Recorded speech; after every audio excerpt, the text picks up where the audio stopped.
Good evening, everyone. I'm really a very special evening to bring a Cantonese to Berlin by a Cantonese. And by chance, I was born in Canton, so I'm officially kind of Cantonese native. And then David, I don't know what kind of destination that pushed you to become a Cantonese today. And he's actually much more on the ground in Canton than myself, because he just landed a few hours ago from Canton. So I think this is a very interesting introduction to why the Times Museum decided to open the space in here. I think this is a part of a kind of normal traffic today, how contemporary art, contemporary creation circulate in the, between different parts of the world, and not only going to hotspots. Well, you have huge art fairs or biennales and so on, such as New York, London, Paris, Beijing, Shanghai, but also touching on small places like Berlin and Canton. And this well, Canton's 18 million, where we got here 3.5. Pretty small. Yeah.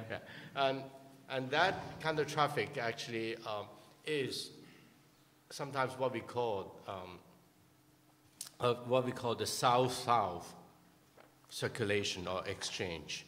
And this is extremely interesting and important to look at. I think this circulation, apart from the old-fashioned East-West kind of conversation, and also the North-North conversation between the powerful people, and you have this empowered but really creative people from the South-South current. So I think that somehow explained that why we are trying to develop a project in a condition which is so interestingly different from what we usually know about modernity, which is actually the Pearl River Delta, that I, for a long time, considered that as a laboratory of a alternative kind of model of modernization that actually works increasingly influential, becoming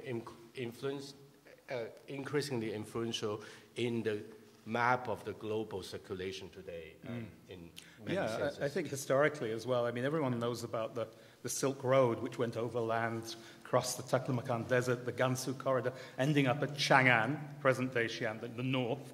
And that's the way how the story goes. Foreign culture came into China, it was shipped out, the silk was sent back, and the tea sometimes. Actually, the tea mainly came out the south side, because there was another route. Yeah. And this explains the kind of fluidity, continuing fluidity of the Pearl River Delta. You'd expect that. Like Berlin, it's all built on sand. And it's just as shifty sometimes. But the fluidity of the religion coming in from the south via Sri Lanka, Indonesia, Buddhism, and of course trade. Yeah. And so many immigrants from way outside China, even inside China. And also not only Buddhism. Yeah. Actually, Buddhism came to Guangzhou probably later than Islam. Which is very interesting. And we still have one of the oldest mosques in the world existing in Guangzhou, which is the Light Tower. You might know it. Yeah, sure. And it was built in the 8th century. Imagine 2 centuries after the creation of Islam. And the Arabic businessmen already arrived in Guangzhou, in Canton, and they settled. They built the first mosque. And in the meantime, they also built it in the form of a light tower, which is today still existing, functioning as a mosque, and it's called a white tower, basically. And this is also a very interesting landmark because it marked the landing place, the bank of the river, the Pearl River, just next to the mosque. But today, after a couple thousand, 1,000-something years, it's already 4 kilometers away from the riverbed. So that means that there's a very interesting kind of a geological change because of the expansion of the city over time. There's a lot of intra-Chinese immigration as well into Pearl River Delta. I mean, the Hakka people, I mean, who were the Aboriginals of Hong Kong, and of course the Pearl River coast, come from Fujian province mainly. The Eastern dynasty in the 12th, 13th century, the Southern Song, set up in Kaifeng, but spreading all the way down into the Pearl River as well. And I mean, there's incredible heritage in this. I mean, even one of the works in this refers to the richness of that time. And sorry, because I'm a bit synapse needy to this flight, but Tang Po Kin has made the work referring to this time. So these things are very much alive for artists, particularly when everyone in South China, the whole of China, is looking for an identity that works. Yeah. Actually tells the truth. I'm officially, again, should be a descendant of Hakka, because my name Hou actually is a typical Hakka name, but I don't speak the dialect or the language, and so it's really interesting to see how in this area, perhaps it's one of the most intense place where cultural, ethnic hybridity has been produced over time. That already shows us actually the complexity of what makes up what we call China today. This process has been really also accelerated for the last century and 2 centuries with, number one, the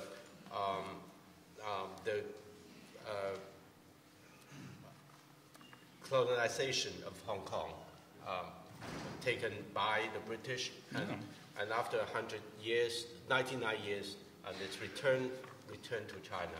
199 well, actually, we wouldn't let go that easily. And then officially the Kowloon, the rent of Kowloon is 99 years, right? And that actually created a very interesting hybrid culture and a kind of ever-changing identity that if there's an identity, it's always a kind of in a form of fluidity. Well, let's not mince words. I mean, the British colonization, not just the Allied colonization of Canton and the taking over of Hong Kong, was the most brutal forms of colonization in the history of. It was as bad as Genghis Khan. I mean, and showing as much empathy. I'm sure you're well aware of the history of the First Opium War. Basically, it was fighting for the right of British merchants and foreign merchants to sell opium, which they got from India, another part of the empire, to level up their balance of trading crisis, and also weaken the Qing dynasty.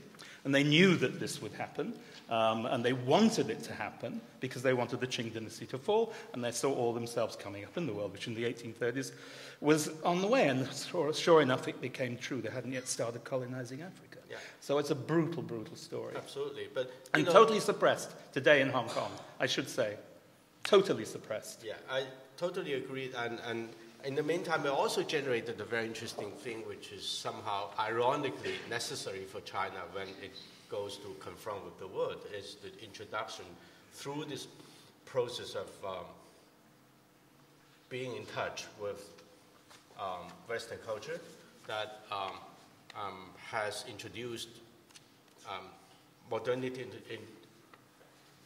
in the Chinese context and generates a whole process of transformation. And this is particularly important for the last 30, 40 years, since the end of the 70s.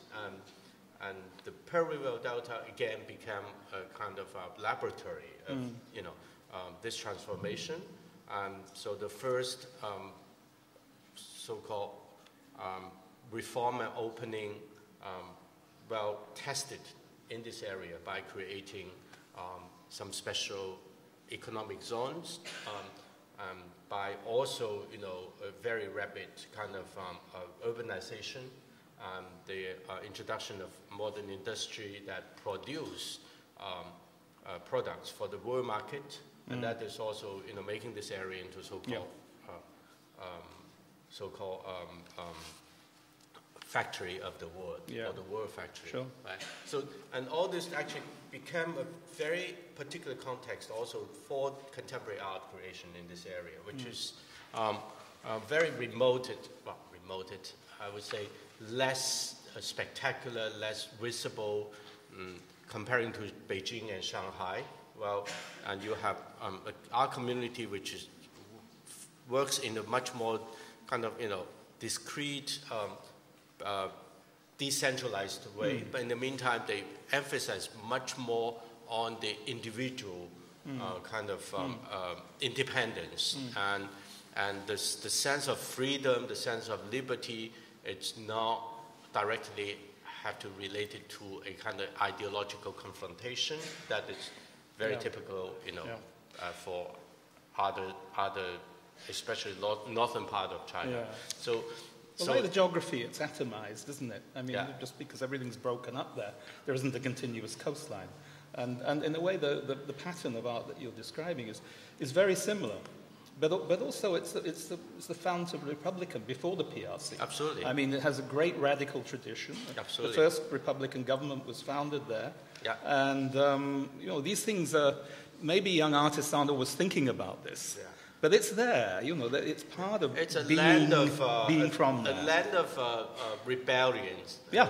A land of also revolutionary, but not in the sense of, how to say, a ideological confrontation, but much more about providing alternative visions of things. So that kind of atmosphere or kind of cultural sphere has been, very deeply kind of built into the DNA of, everyone there, and which is also very interesting. And in this place actually also happened, especially in the 90s, happened to attract the attention of someone like Ram Koolhaas, and with his research on the Pearl River Delta's urbanization, he came to a conclusion that somehow this is a very special model of urban development that has never happened in human history in terms of scale, in terms of speed, and also in terms of the melange, kind of combination of multiple possibilities and impossibilities that generate a lot of projects that I sometimes call them a post-planning project.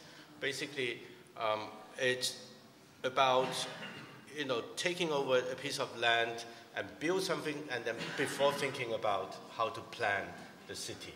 And all the urban planning became a kind of process of recuperating or correcting all the mistakes that has been built. So the ideas comes after the fact, and this is extremely interesting also for us to understand that the selection of these artworks here also has a very important kind of diversities in terms of their references, their historical kind of lineage, and so on. Yeah. But there's something common. They're all about providing alternatives to anything established. Yeah, but this can also be a big pain up the ass. I mean, the current Guangzhou isn't isolated from the rest of China in that it's covered by development mania. And people are developers looking around for anything they can just, anything old, preferably old, the older the better, they'll just raise it and put a skyscraper up. And this is something where I'm working at Red Tory. It's a district of, I think, 17 hectares. It's a district of over 100 buildings which were built by Russians at the beginning of the 1950s as a friendship deal with the New People's Republic. And they're all built as food canning and food processing works. And, you know, people's greedy eyes are on these all the time. And it's a constant battle. They've been refashioned, all of these buildings, for artistic, cultural, educational, and leisure use. It's all low-rise. And the Russian architects they sent were not the socialist realists, the darlings of Stalin. These were the guys who they didn't want working in Russia. So they were from the Hutumas and the constructivist tradition. So you have this lovely mixture of sort of triste tropique and Soviet architecture, early Soviet architecture. Yeah. So, I mean, this is like trying to keep this part of the story going as well. Absolutely. It's quite difficult. Yeah, don't forget this is also a kind of tropical or semi-tropical area. Well, the condition of nature allows us to actually to embrace many, you know, very inventive solutions of architecture that is very deeply in the traditional architectural thinking, and as you said, with the introduction of the Soviet style modernism that has been somehow kind of excluded or marginalized, and then from time to time the modern architects come back to refer to this, you know, tradition, but also this one thing really very, very important in this process is the introduction of air conditioning that has fundamentally changed what we call architecture and city. So one day, Lee Kuan Yew actually said one thing was really interesting. The former president of Singapore, prime minister of Singapore, someone asked him, what do you think the most important invention of 20th century? He said air conditioning, which is totally understandable when you are, you know, living in a city like Singapore. But the contradiction is also the Singaporean architects, well, among the avant-gardes who try to invent a kind of tropical modernism that use natural conditions. And so this tension is extremely interesting. And talking about that, I want to come back to something related to the Times Museum. I want to introduce in a few words how the Times Museum, before coming to here, how it looks like, how it continues to look like. The Times Museum actually, this is the logo. The logo actually represents the architecture structure itself. That the museum has basically 4 levels.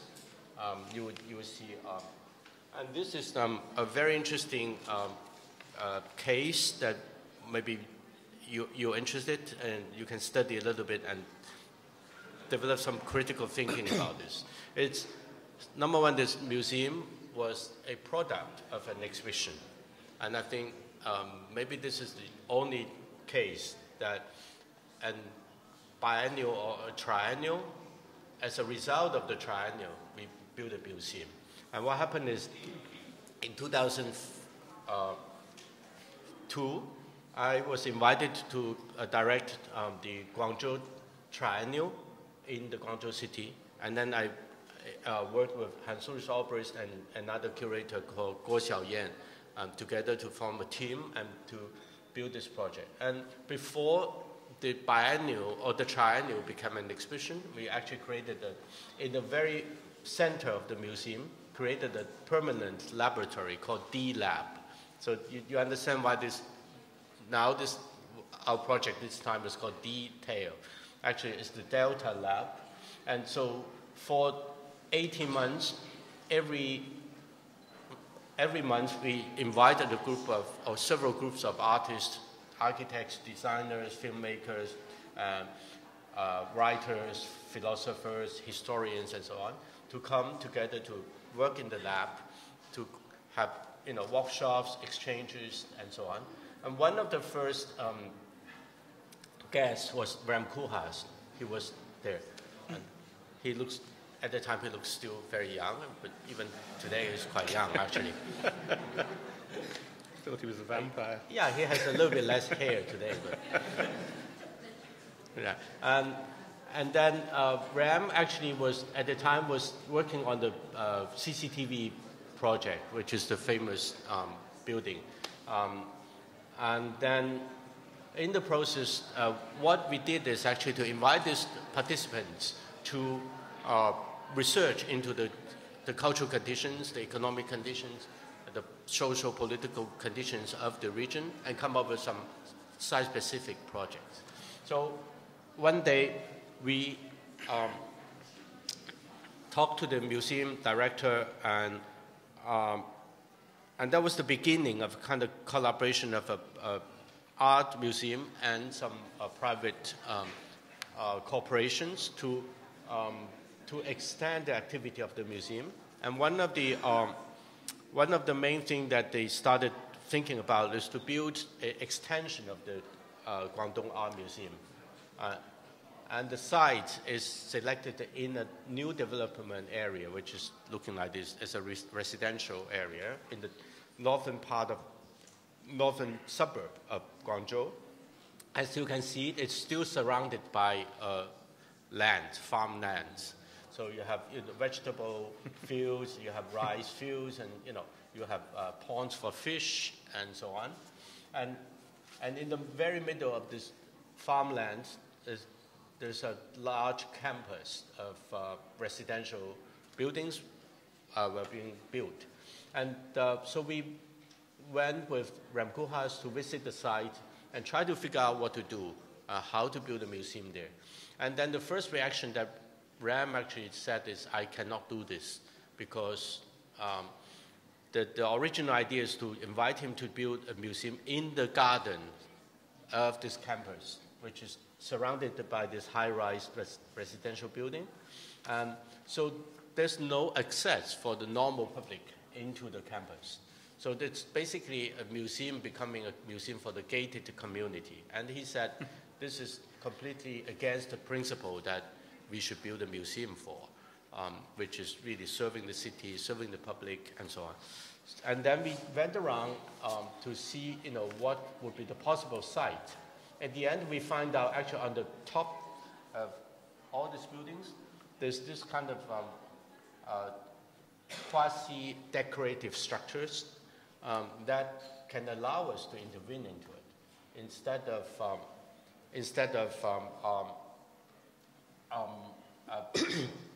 building the museum inside the campus.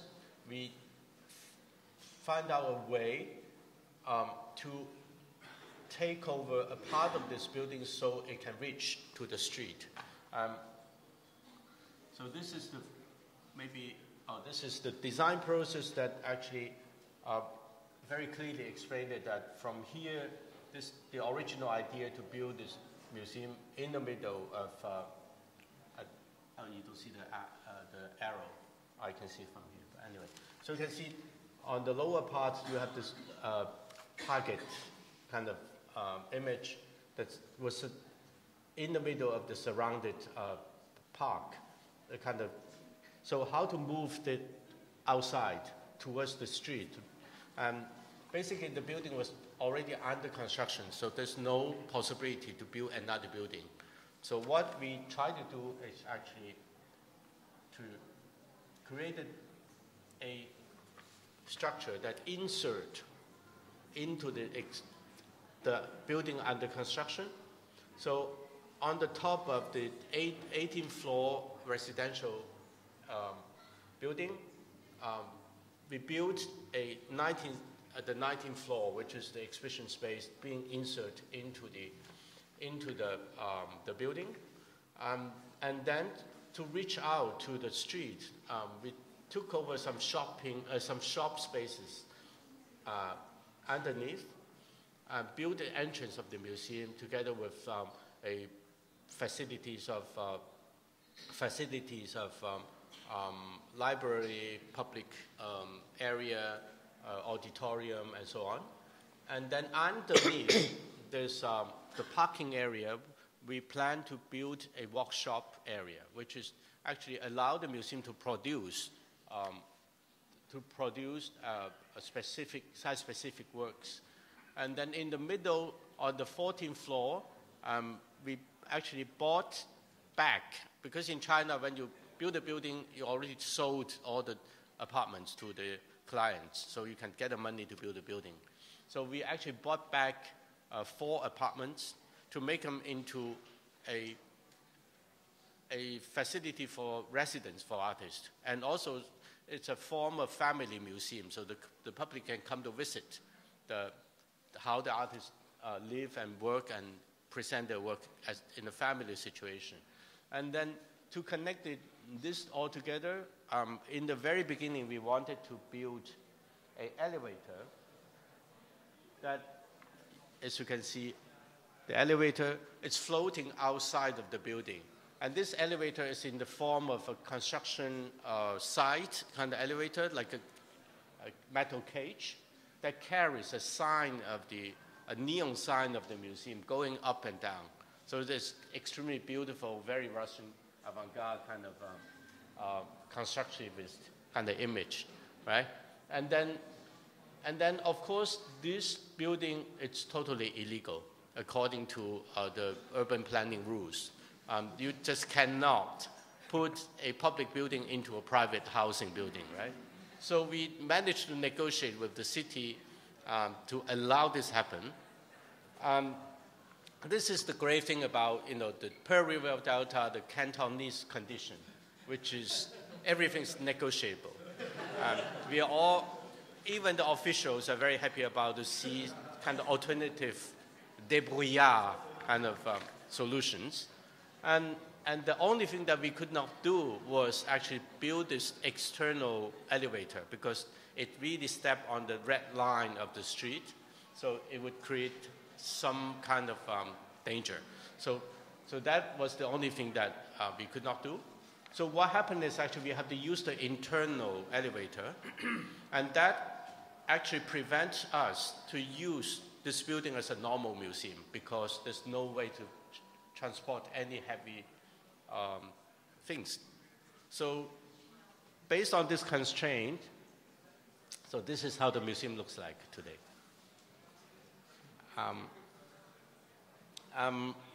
Based on the constraint, okay, this is the back side of the museum, and this is the interior. And then you can see from the museum, you can see the neighbors. Their kitchen, they're taking showers, they're hanging their clothes, and so on. It's just fantastic. And before Tate Modern allowed people to do this, yeah. Yeah. So what was really extremely interesting is, in this condition, the museum has to rethink as an institution what we do. With all these constraints, actually, it's a very good new conditions to start with a completely different idea about a museum, which is a museum that functions like a research-based, a laboratory for research, a laboratory of production of knowledge, conversation. Everything happened in the building. It's small but really fluid, and also there's no clear-cut kind of programming. The programmings are extremely fluid, and also we are open to almost everything you can imagine.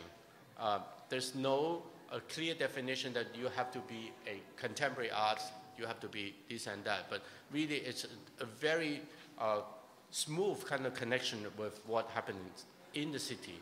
And in the meantime, the museum also functions as a machine that drives the urban life in the surrounding area, and by creating kind of community festivals, creating a lot of workshops, collaboration with the inhabitants around, and so on.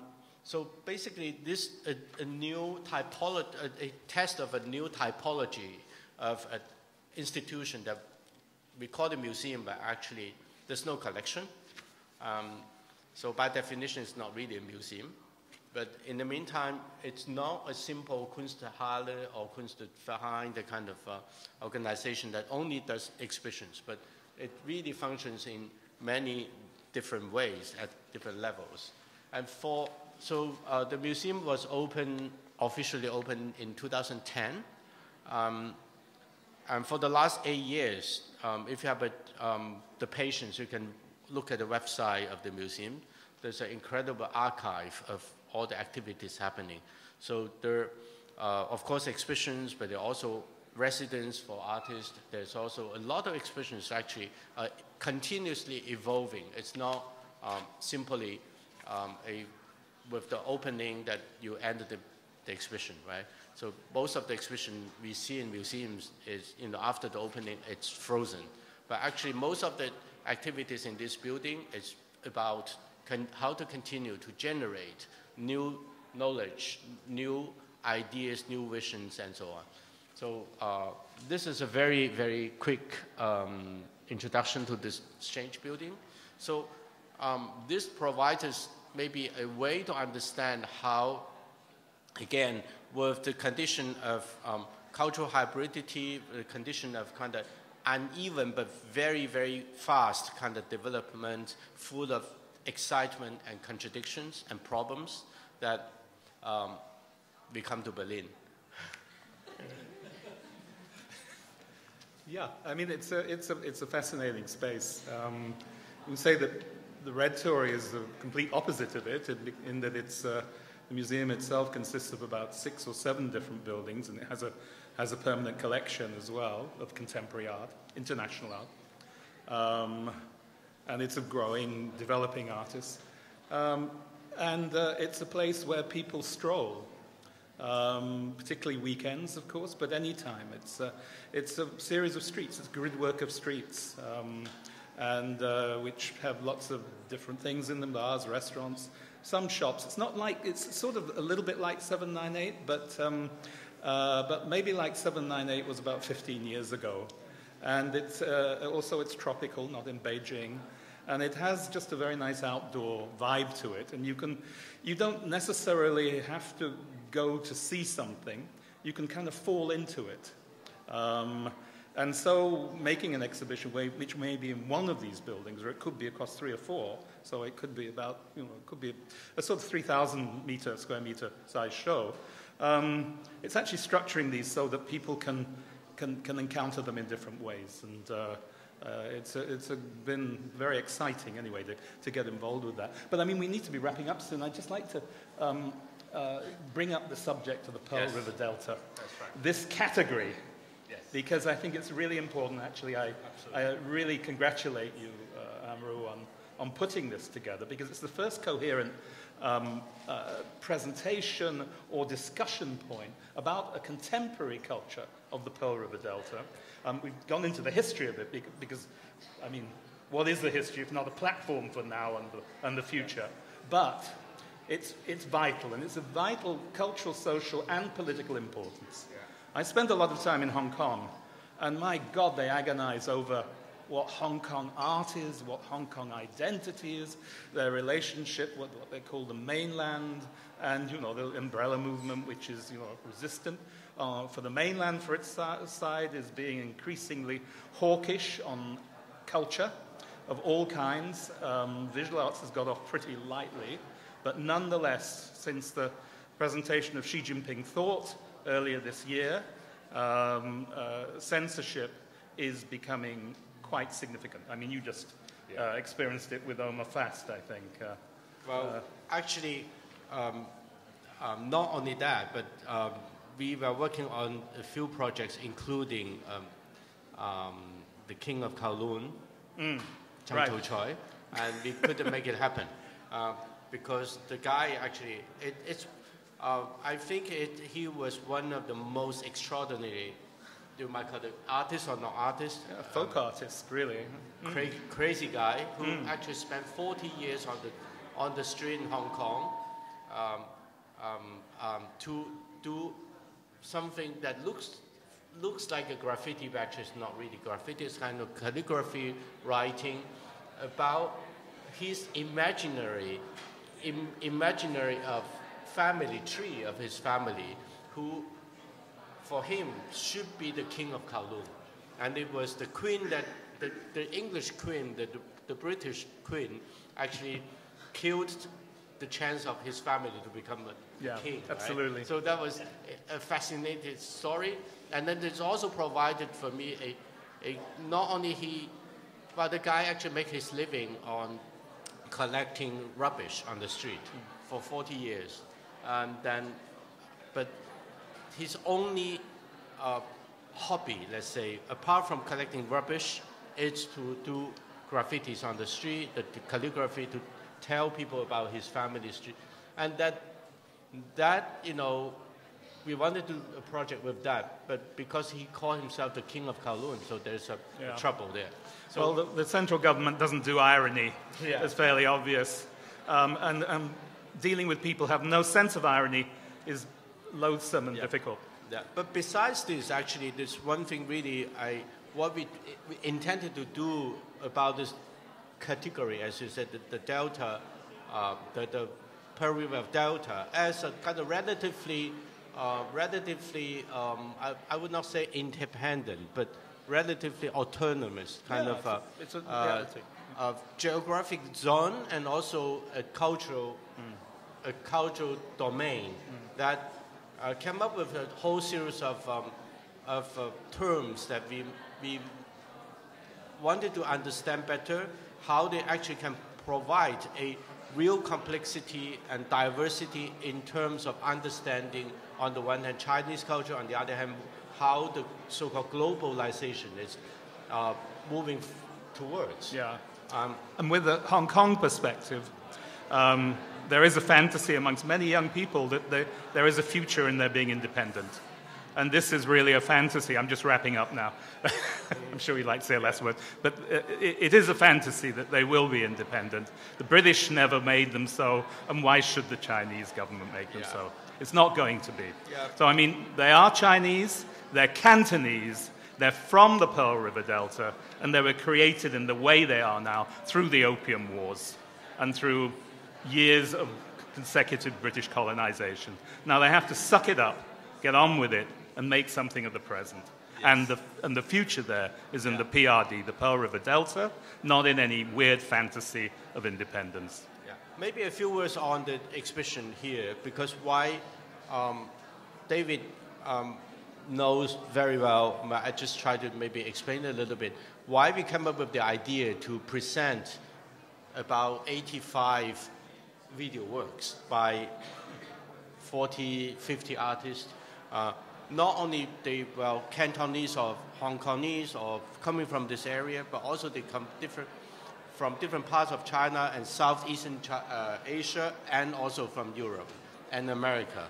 That they, for the last 30 years or so, there have been a incredibly interesting kind of accumulation of video works produced by people who interact with the condition that we mentioned. And this interaction generates very diverse kind of productions, from, you know, very short videos to long videos to, you know, narrative films, fiction, documentary, also, you know, more conceptual kind of documentary of actions, and so on and so forth. But there's the diversity of all these productions is really hard to, you know, use one word, one category to define.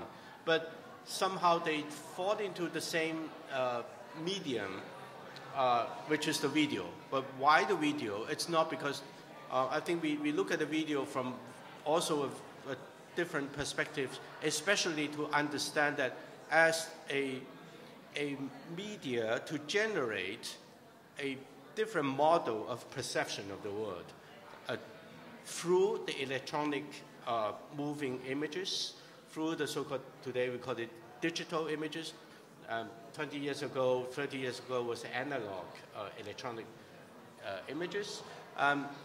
And this actually opened up a different window towards the world for people who sit behind the camera, and so this has somehow provided a different picture of the world, a different understanding of the real or the truth of the world from the perspective of kind of industrial production.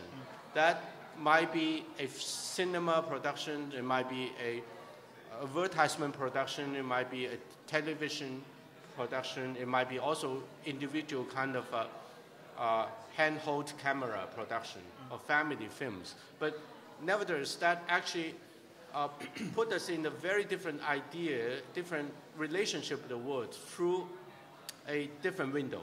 And this is a truly contemporary way of perceiving the world.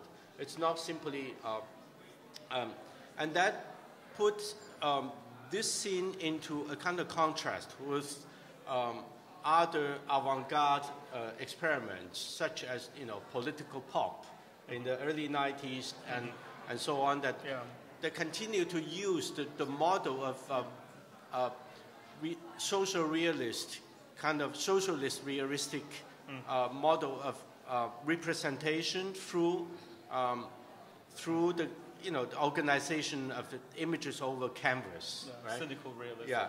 So that actually opens up a very different kind of perspective towards how we build contemporary modernity or contemporaneity, right? And on the other hand, also the video is so far the most democratic media that we can have.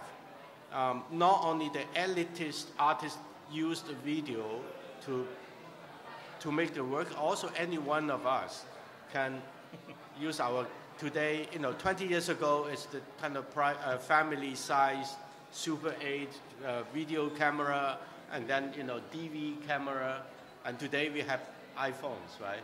So all this actually provided a completely different idea about who can produce art, who's artist, who actually, the relationship between the producer and the consumer is completely reversed.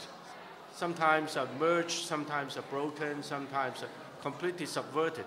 So this provides us, again, an interesting possibility to look at the Pearl River Delta with the upcoming, with the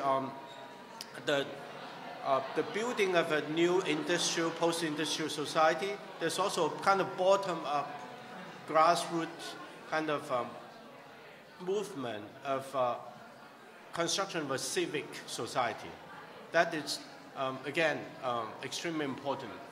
So the role of a museum like this is not only an elitist museum with laboratories of great ideas and so on, but also it's a kind of bottom-up incubator of a civic society.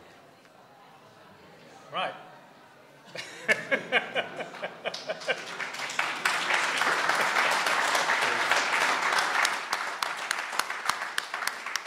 Questions? How was the interaction with the residents in your project? Like, were they asked before if they like to have a museum there? Is there a resident committee? Do they come by to visit? What can you say about that? Yeah, I think maybe we should have Nikita to join the conversation, and because she is the chief curator and she's been working there day and night, basically. And I'm only an occasional visitor, right? Even I remain as a member of the advisory committee. But from what we designed from the beginning and to the execution, the implementation of the plan, I think one really important line of the programming, it's the public, not education per se, but the public interaction. Is that right? Well, the question is how the public, the people living in the neighborhood, how they look at the museum, do they come, do they interact with the museum? Okay. So actually, when this proposal of Kuhas were about to be realized, we need to have signature of every household of the whole building to agree that there will be a museum built on top of the building. And then after the museum officially opened to the public, all the residents in the neighborhood have free access to the museum. And also we have different level of programming besides the top level, which is the main exhibition space for bigger scale presentation. We also have a community project at the basement, which is the ground floor of the whole building, that is free admission, and we invite artists to carry out residency twice a year to develop different kind of engagement, actually learning from our neighbor. And so that's our approach to engage the local audience. And also I think there's one very important element in between, which is there's a school. It's kind of, well, it's kind of informal school, let's say.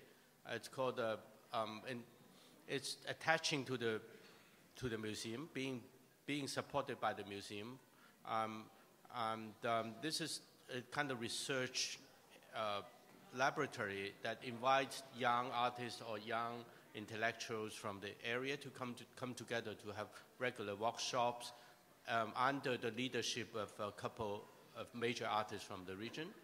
And then over the years, they developed into something much more self-organized and relatively independent. It's called the HB station. The HB actually is Huangbian Station, which is the name of the metro station where the museum is located. And this organization somehow now move on to collaborate, to generate new organizations around the city. So those young participants, once after 1 year or 2 years being in this HB station, they went out and created their own smaller, sometimes bigger organizations. So there's a whole scene of independent activities related to that. So this is one of the ways that the museum generates a kind of, how to say, ecology across the area. Because Guangzhou has a relatively different ecology compared with Shanghai and Beijing, and so it's probably in the presentation, it was already mentioned, it's not the center of commercial galleries and also more like blockbuster. I think that's the landscape now in China, blockbuster exhibitions and related to the markets. So Guangzhou, this kind of relatively peripheral position actually give us more autonomy to really have better engagement and collaboration with artists. So after 2008, the Olympic Games, a lot of artists living and working in Canton moved to Beijing. And then I think the founding or opening of Times Museum again provided a platform for younger artists to stay and kind of keep a bit of distance from maybe more dominant scene of the commercial scene.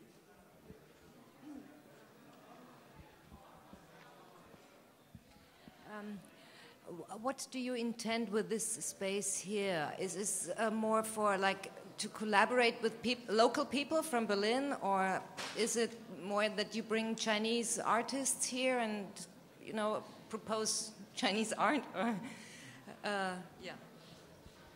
Well, maybe I say a few words and you can say a few words, and also I think this is from the very beginning. You know, it's an opportunity to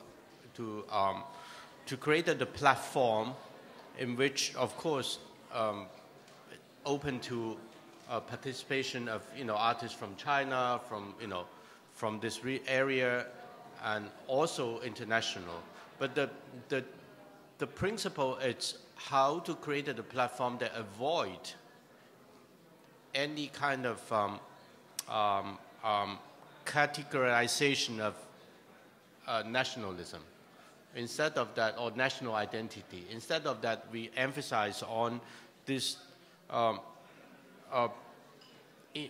tension between the individual and the social, and in the context of this dialogue, to produce visions about the alternative modernity, which is not really, it's what we were saying, the South-South conversation, and how this South conversation can be